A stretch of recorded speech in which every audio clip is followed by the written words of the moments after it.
bak salon. Dia dengar barokan bak salon. Lawiknya apa tinggal? Lelangan. Ha? Beramai Pak Junggar. Ya kon toko kamu.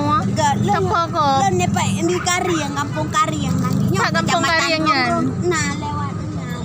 Oh batai. Lewat kakak polsek nyan. Kapolsek tu. Belum laiseh kan. Dari sepat. Nampak terpobrik pada Depli Wahid. Lewat pesantren Kuago.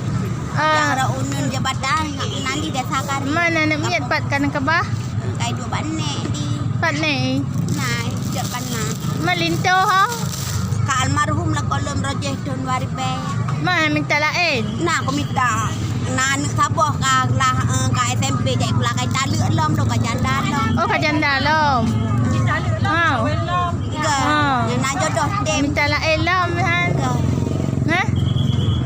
Truk bandar lah kau tadi Don ya. dua boh lako. Sabah anak sabah lako, abah anak abah lako. Man marokon truk bandar kau ni ya. Nya, minta sedekah lom baji. Ke kantong buat haji Pak Haji Bunur ke Bipeng lo 60. 60 ribu. Sembayang lo lah masjid.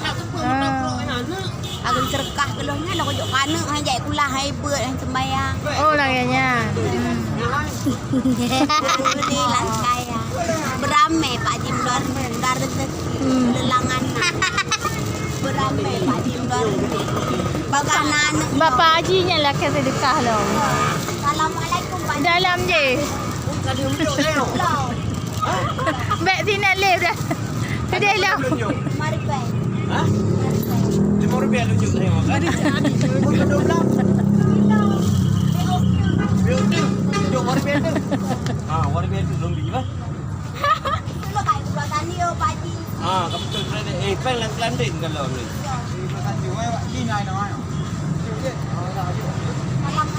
Jom RM5 tu. Yang kat Bandung ronya kat Bandung.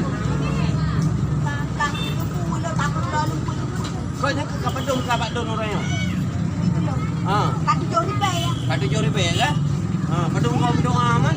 Doa sampai-sampai Pak kaya ijak wajib. Amin. Amin kau. Bukannya kamu